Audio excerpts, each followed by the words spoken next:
जितनी बड़ी नियुक्ति बिहार में की गई है, इतने बड़े पैमाने पर कहीं भी नियुक्ति नहीं हुई है। चट से फॉर्म भरिए, फट से एग्जाम दीजिए, झट से ज्वाइन कीजिए। नमस्कार, मैं शंभू कुमार सिंह और आप देख रहे हैं नेशनल दस्तक। इस देश में जब बहुजनों को मौका मिलता है तो वो इतिहास रचते हैं। आज मोहम्मद शमी ने 5 विकेट लिया। फिर से वर्ल्ड कप में 44 विकेट का जो सबसे हाईएस्ट रिकॉर्ड था उसको तोड़ दिया। वंदना कटारिया हॉकी में 300 गोल करने वाली प्लेयर बन गई हैं। और सोचिए, बिहार में बहुजनों की सरकार चल रही है, 4 लाख नौकरी दे चुके हैं और 10 लाख नौकरी का वादा किए हैं। सोचिए, आज तेजस्वी यादव ने आग उगला, कहा कि धर्म की राजनीति आपको डुबा देगा, बुलडोजर की राजनीति आपको सड़क पर ला देगा। राजनीति तो रोजी रोटी रोजगार की होनी चाहिए, वो भी वीडियो दिखाऊंगा। लेकिन सबसे पहले बात क्रिकेट की, जहां मोहम्मद शमी ने 5 विकेट लिए हैं। कहां जाएंगे अब भक्त जो उनको देशद्रोही कह रहे थे? एक मैच में खराब और बहुजन का पत्ता साफ हो जाता है। लेकिन अब तो गिल हैं, किसान समाज जाट समाज से आते हैं, बुमराह ओबीसी समाज से आते हैं, केएल राहुल लिंगायत हैं, मोहम्मद सिराज, मोहम्मद शमी, कुलदीप यादव, सूर्य कुमार यादव। जब टीम में डाइवर्सिटी होती है ना तो वर्ल्ड कप जीतता है। एक भी मैच जो है भारत ने नहीं हारा है अब तक। लेकिन सोचिए, वो कौन लोग थे जिन्होंने 3 मैचों में सूर्य कुमार यादव और मोहम्मद शमी को बाहर बैठाया? उनकी तो जांच होनी चाहिए। और ये तस्वीर है वंदना कटारिया की। क्रिकेट पर भी आऊंगा और राजनीति पर भी आऊंगा। ये वंदना कटारिया की तस्वीर है। वंदना कटारिया 300 शेड्यूल कास्ट की महिला है, खिलाड़ी है। 300 अंतर्राष्ट्रीय मैच खेलने वाली भारत की पहली हॉकी प्लेयर बनी। ओलंपिक में हैट्रिक लगाने का विश्व रिकॉर्ड भी उनके नाम है सुनिश्चित। सोचिए, और किस तरह से मनुवादियों ने, जातिवादियों ने इनके घर पर जाकर गाली गलौज किया था। खैर, उत्तराखंड के मुख्यमंत्री ने इनको ब्रांड एम्बेसडर घोषित किया है और सम्मान दिया है। शुक्रिया उत्तराखंड के सीएम साहब। नाम Mohammed Shami, 5 over 1 minute 18 run 5 wicket. नाम Mohammed Siraj, 7 over 2 minute 16 run 3 wicket. सोचिए, शमी और सिराज को किस तरह से आग उगल रहे। तो जब तक टीम में डाइवर्सिटी नहीं होगी तब तक यही हालत रहेगा। लेकिन अब धीरे धीरे डाइवर्सिटी आ रही है। तो ये तो बात थी खेल की। विश्व कप में सबसे ज्यादा विकेट लेने वाले भारतीय गेंदबाज बने मोहम्मद शमी।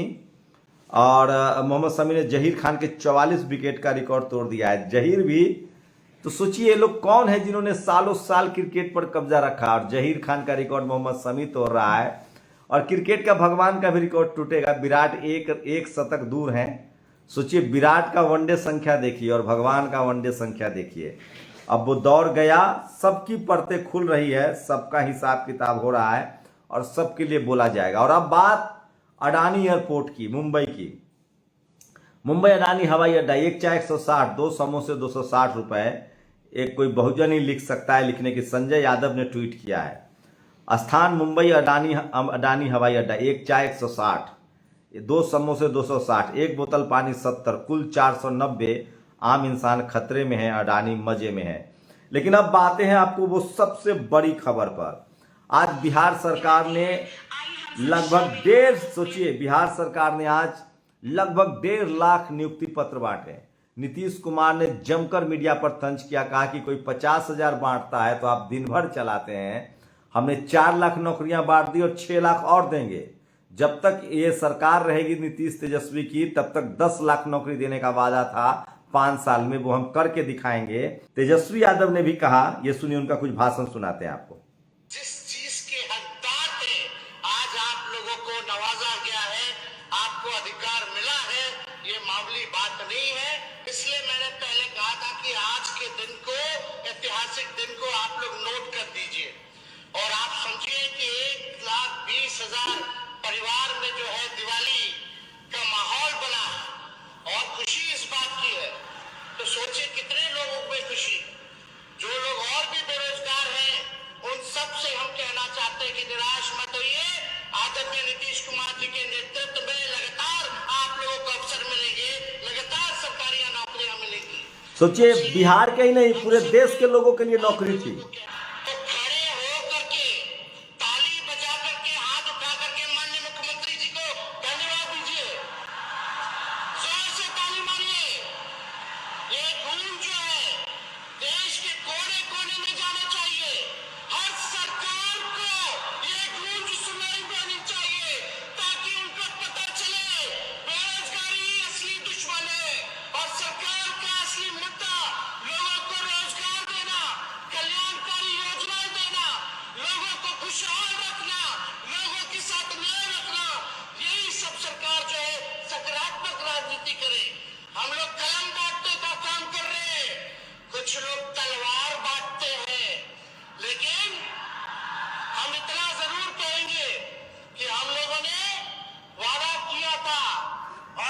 तेजस्वी यादव का पूरा भाषण आप नेशनल दस्तक पर देख सकते हो। मैं फिर कह रहा हूं, तेजस्वी यादव ने कहा कि कुछ लोग बुलडोजर की राजनीति करते हैं, धर्म की राजनीति करते हैं, उससे आपका भला नहीं होगा।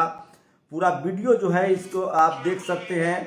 और उसके बाद हम आपको नीतीश कुमार ने भी बड़ा हमला किया है और कहा कि मीडिया जो है वो हम लोग को बाइकआउट करती है। वो भी भाषण नेशनल दस्तक पर आप पूरा देख सकते हैं नीतीश कुमार ने क्या कहा है। यहाँ पर जो हम लोग करते हैं, हमारे लोग बाहर भी जाते हैं। यहाँ पर कितना हुआ? 88% शिक्षक बिहार के नियुक्त हुए और 12% लोग अन्य राज्यों के। तो सोच लीजिए इतने बड़े पैमाने पर। तो इसीलिए अन्य राज्य के लोगों को अनुमति देने से बिहार के युवाओं के साथ अन्याय होगा। सब, लेकिन ऐसा कुछ भी नहीं हुआ।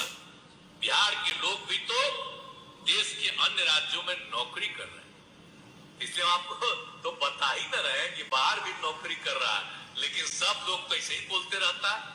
तो इतने बड़े पैमाने पर नियुक्ति हुई। आज अभी आप लोग दिखा रहे थे, अब बाहर के जो लोग आया है उसको भी कितनी खुशी हो रही थी कि आए, और अपने लोग भी जो बाहर में थे अब वो लोग आकर के यहाँ पर दिए, बहाली किए और सबको मैंने यहाँ इसमें नौकरी दिए और बहाली हुई उनकी। तो इसीलिए ये सब काम किया गया है। सोचिए, जब कोई दलित, पिछड़ा, आदिवासी मुख्यमंत्री, प्रधानमंत्री बनता है तो वो रोजी रोजगार, रोजी रोटी। सोचिए मायावती जी का कार्यकाल याद कीजिए, कितनी नौकरियां बांटी उन्होंने, रिजर्वेशन लागू किया, ठेकेदार बनाए, नौकरियां बांटी, शहर का शहर डेवलप किया, जिला बनाए, अस्पताल बनाए, स्कूल बनाए, कॉलेज यूनिवर्सिटी बनाए।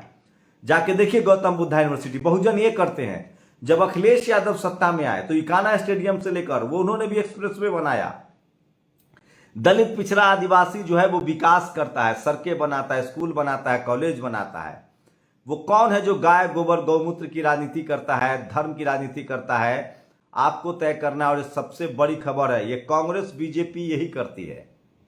गाय, गोबर, गौमूत्र, हिंदू, मुस्लिम। अभी देखिए बीजेपी से 10 गुना ज्यादा कट्टर हिंदू बने घूम रही है कांग्रेस।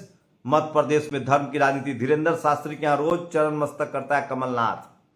दलित पिछड़ों को टिकट नहीं, इसलिए बहुजन समाज को सोचना चाहिए। उसका नतीजा भी दिखने लगा है। आपकी जागरूकता ने कमाल कर दिया और हो सकता है कि इंडिया गठबंधन से कांग्रेस को बाहर कर दिया जाए और एसपी, आरजेडी, जेडीयू, जेएमएम ये तमाम पार्टियां जो है एकजुट होगी 2024 में। नीतीश कुमार ने आज कहा है कि हम लोग तो कांग्रेस को ही मजबूत कर रहे थे गठबंधन बना के, लेकिन कांग्रेस की दिलचस्पी नहीं है। वही संकेत मिल रहे हैं कि बीएसपी सुप्रीमो मायावती जो बहुजन गठबंधन बनेगा उसमें शामिल हो सकती हैं। ये बड़ी खबर है। अभी सूत्र स्पष्ट नहीं है, सब कुछ साफ नहीं है, लेकिन जिस तरह से अखिलेश यादव के साथ एमपी में हुआ, आप सबको लग गया है कि कांग्रेस, बीजेपी चाहती है कि या तो सत्ता मेरे पास रहे या फिर सत्ता जो है वो बीजेपी के पास जाए। सोचिए राजस्थान में कांग्रेस 150 पर लड़ती और 50 सीटें गठबंधन को देती तो क्या बुरा था? सारे जीत जाते? तो नहीं, या तो ये खुद जीतेंगे 100 सीट या 100 सीट बीजेपी को जिताएंगे।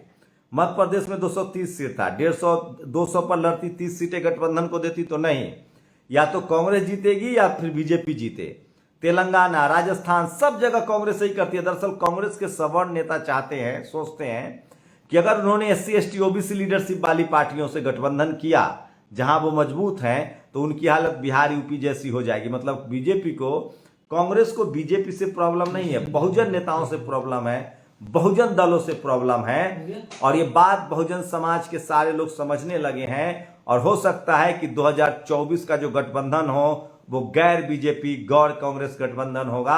और बहुजन समाज में जिस तरह की जागरूकता है राजस्थान में देखने को मिल रहा है, मध्य प्रदेश में देखने को मिल रहा है, एक एक बहुजन कैंडिडेट जो बीजेपी कांग्रेस के नहीं है उसके नामांकन में 1-1 लाख लोग जा रहे हैं, 1-1 लाख लोग जा रहे हैं।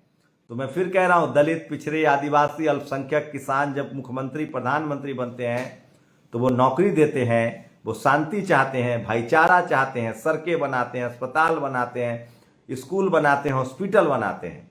आप लोग बताइए आप लोगों को क्या? इसलिए तेजस्वी यादव ने कहा कि जिनको धर्म की राजनीति करनी है करे, हम रोजगार, दवाई, पढ़ाई, लिखाई की राजनीति करेंगे। तो ये तमाम बड़ी खबरें थी। और टीवी अखबार कभी इस तरह से विश्लेषण नहीं करेगा क्योंकि वो इस देश के SC, ST, OBC Bahujan Samaj के खिलाफ है। आप लोग अपनी प्रतिक्रिया जरूर दीजिए, आपकी प्रतिक्रिया बहुत जरूरी है। हमारे साथ जुड़ने के लिए बहुत बहुत शुक्रिया। नेशनल दस्तक की आपसे गुजारिश है कि अगर इसको बचाना चाहते हैं तो नेशनल दस्तक को सब्सक्राइब करने के लिए रेड कलर के सब्सक्राइब बटन को दबाएं, फिर बेल आइकन की घंटी दबाएं। नेशनल दस्तक को बचाने के लिए बहुत जरूरी है कि हर खबर को शेयर करें, लाइक करें, कमेंट जरूर करें।